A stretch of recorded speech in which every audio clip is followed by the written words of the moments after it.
Hi everyone, a very good evening, a very good morning. We are used to taking the classes in the evening, so it just. Alright guys, so good morning and welcome to the Shiksha, free Shiksha IELTS classes. So we have started these classes guys, basically in the month of September also we are continuing with the IELTS classes, and basically we'll be having them on Wednesday and Thursday. Okay, 5 p.m. to 6 p.m. daily.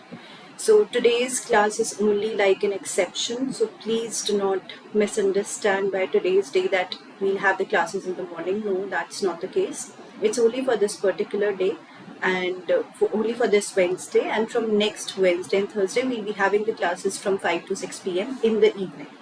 Okay, thank you so much guys for commenting. I'm good. How are you all?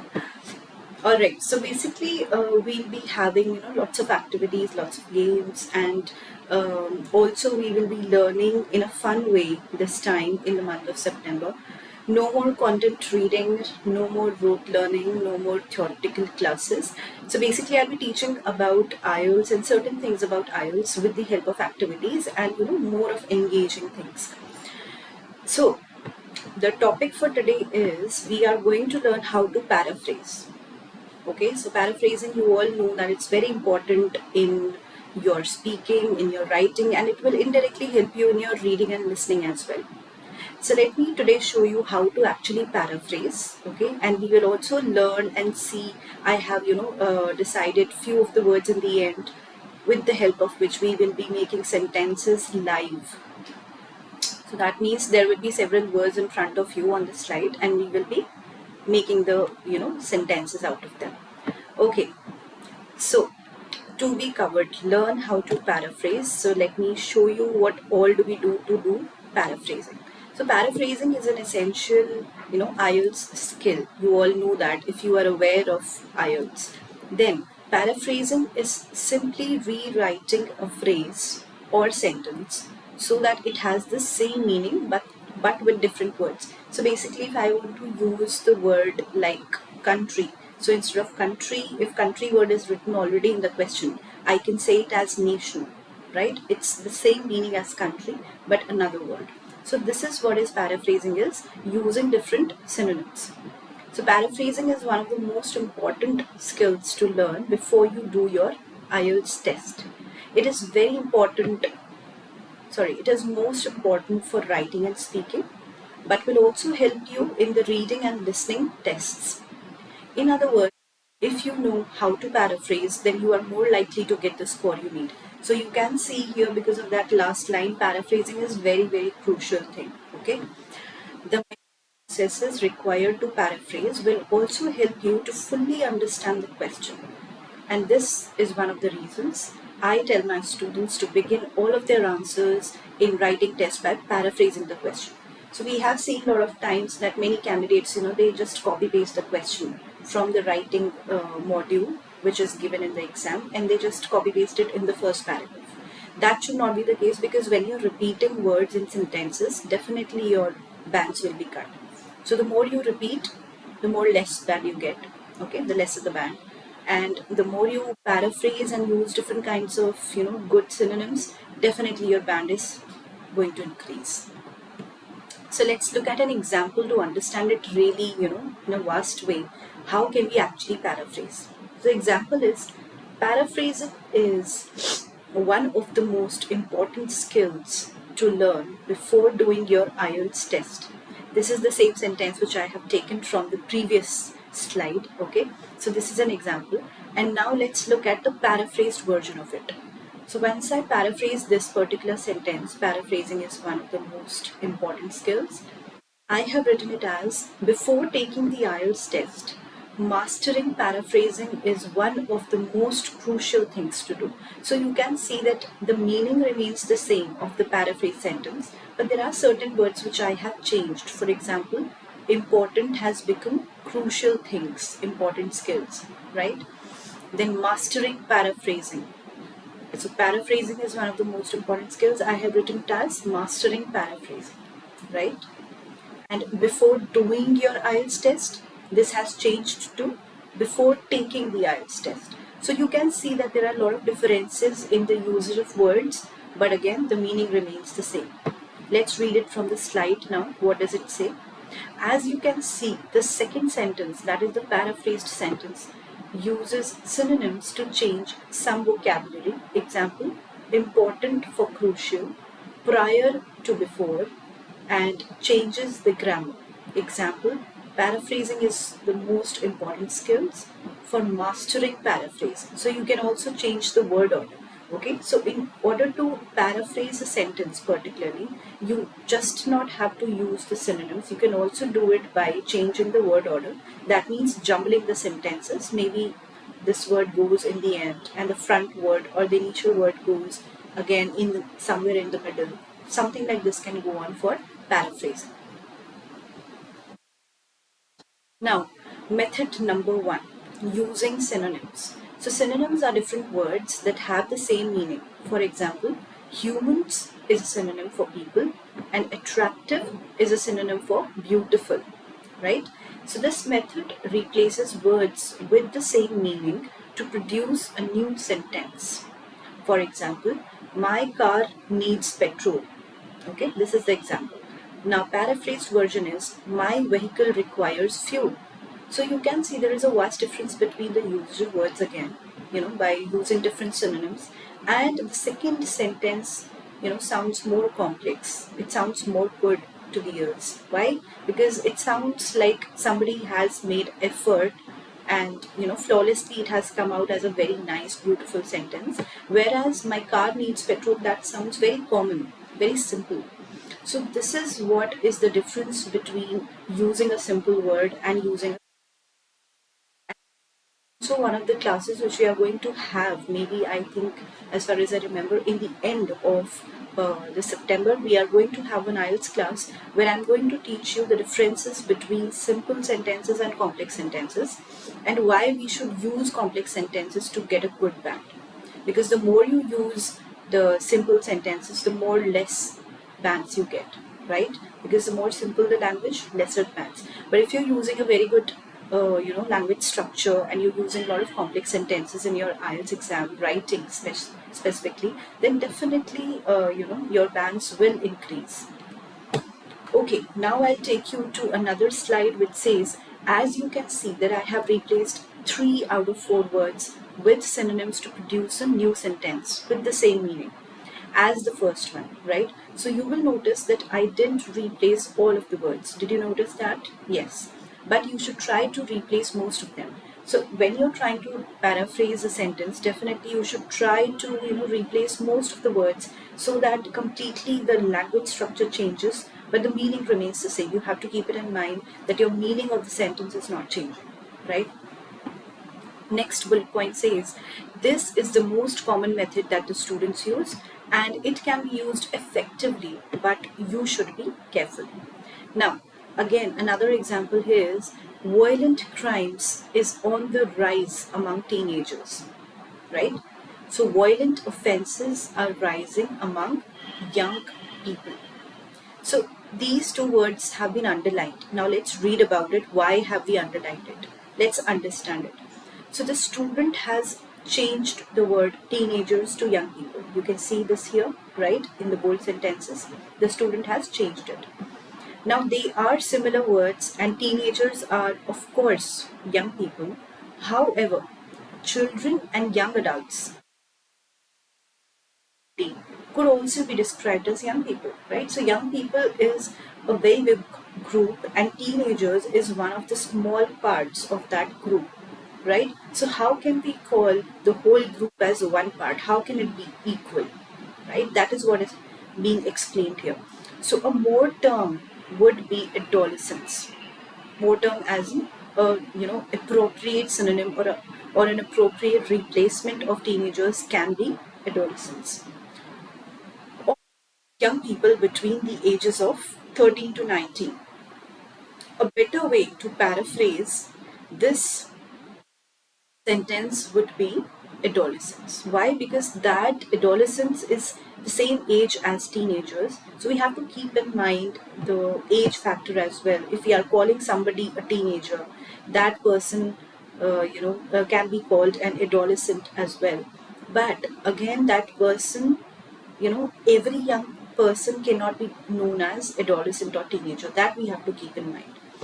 So violent offences are rising among adolescents. That can be the particular appropriate replacement to that word.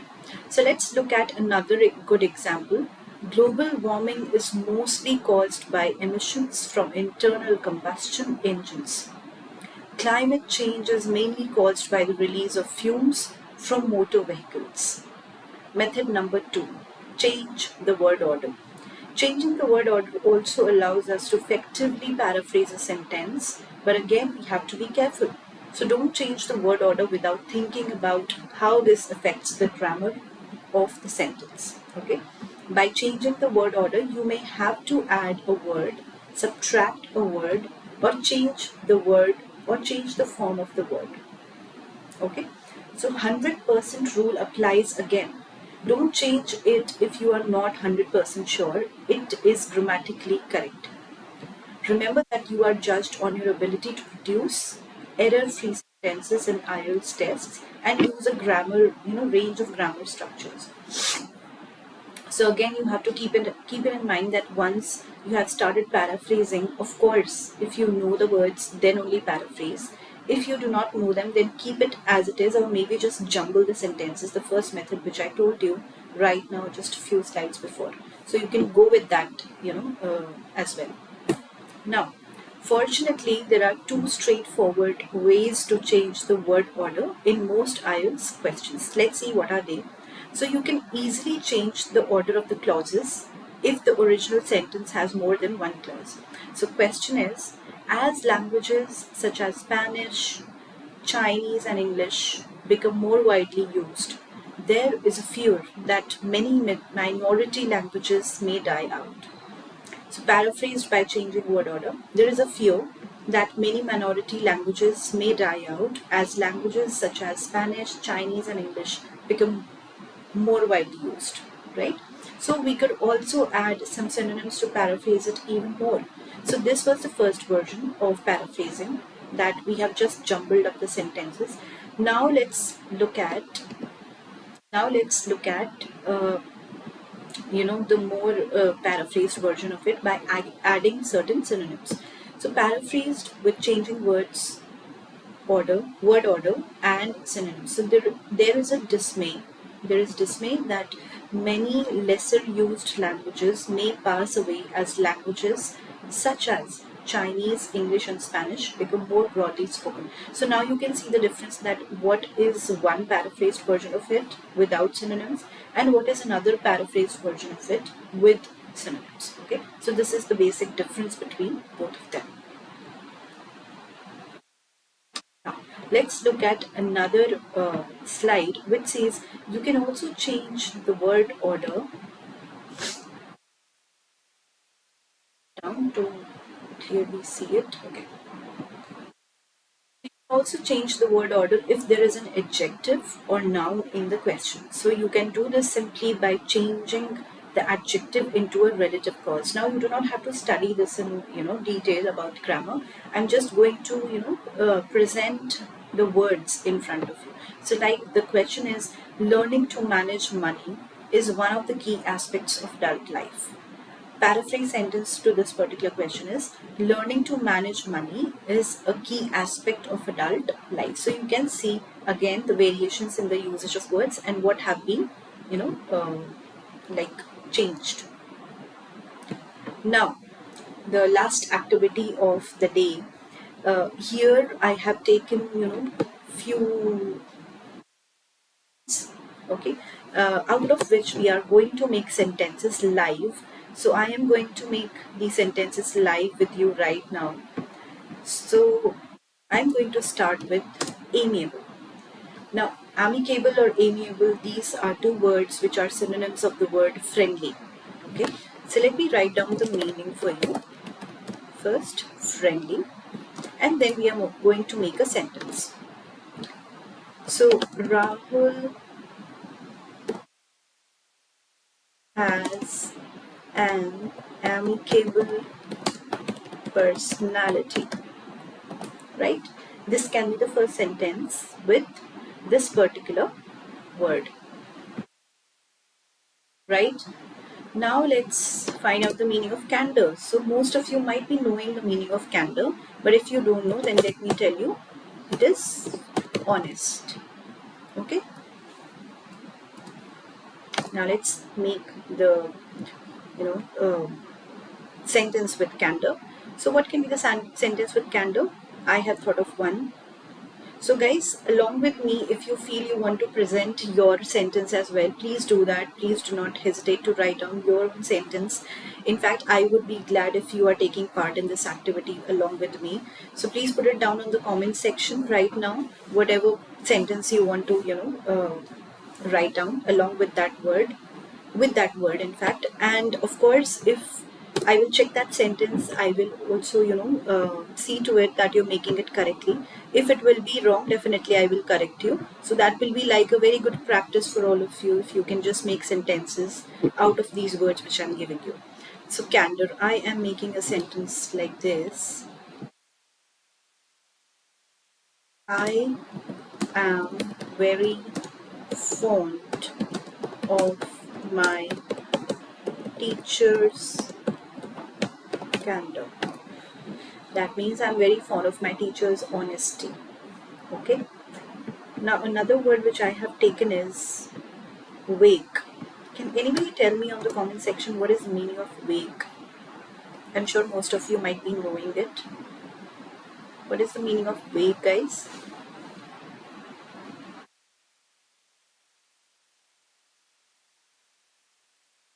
Anyone?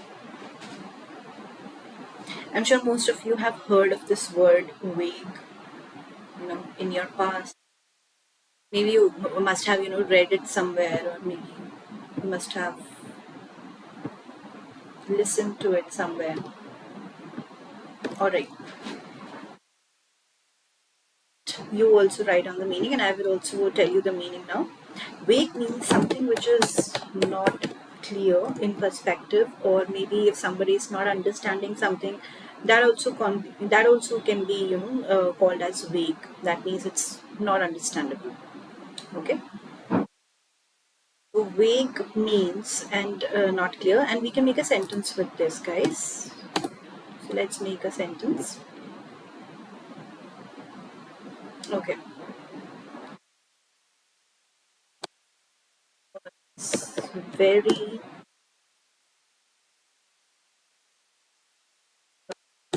how much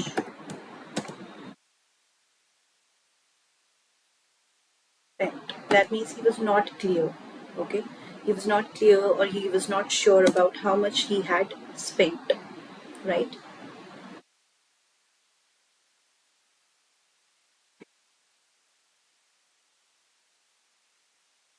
Now, serene means very, calm or tranquil.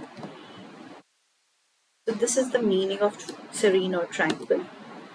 And now I'm going to make the sentence with it. So the sentence which I have thought of is the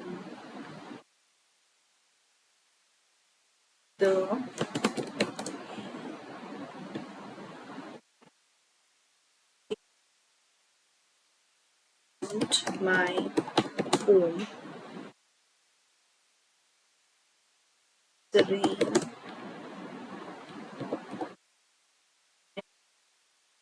environment. Okay, that means the area around my home or my house has a very calm or very tranquil environment, has a very calm ambience. This is what I mean. Now nostalgic, so feeling sad, bad or sad about something from the past. Okay, this is the meaning, and now I'm going to write down the sentence. Let me know on the comment section, what do you think about this word, and how does this word remind you of anything? Okay, so nostalgic.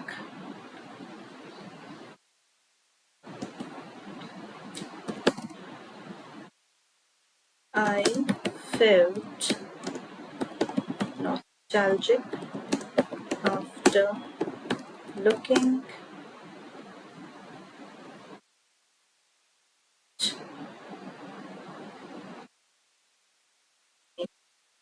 friends'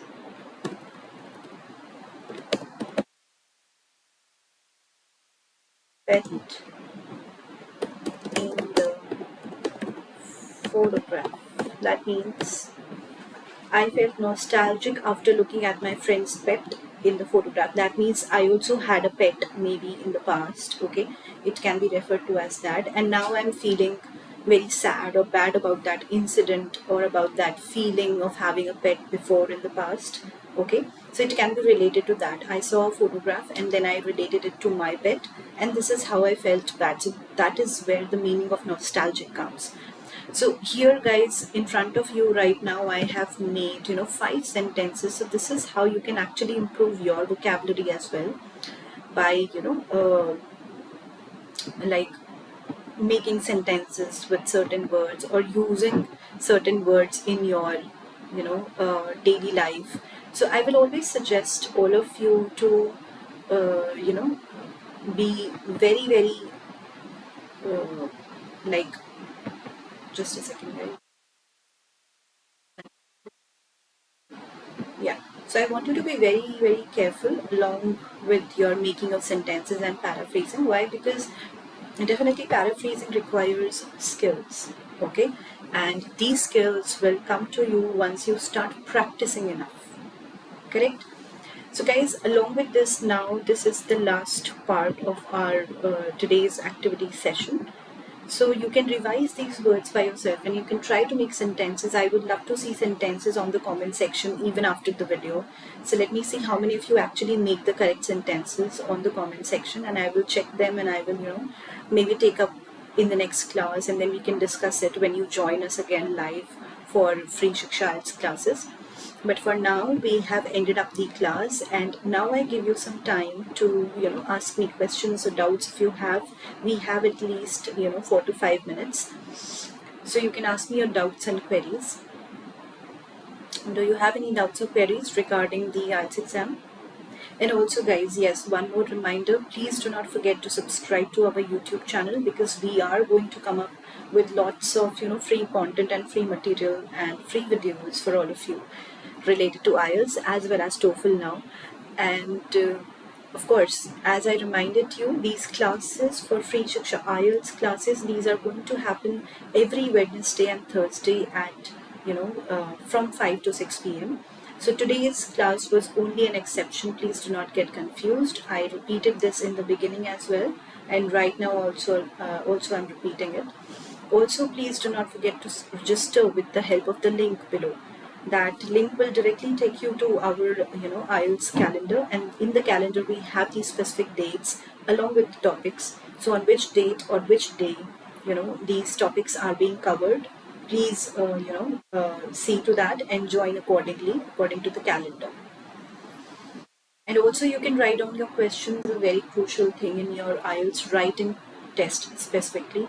And, so much, part of your score is dependent, especially, writing score is dependent on your paraphrasing. Because paraphrasing is highlighted in the introduction paragraph itself. So definitely you should look out for that. And Pappy says, thanks for the class. Okay, welcome so much. And thank you so much, in fact, for joining us live, guys. This is for everyone. I hope to see you all next Wednesday with a fresh new class and a fresh new activity. And I'm sure many of you are going to love it. And I'm going to, come up with another game or activity for all of you. I'm going to plan something, out of the class. And definitely we are going to implement that in our next session. And till then, very goodbye, and further have a very good day. And yes, I'll see you soon next Wednesday. Till then, take care and keep revising your IELTS. And please put down your questions on the comment section. I will definitely get back to you as soon as possible. Right? Thank you so much, guys. Bye bye.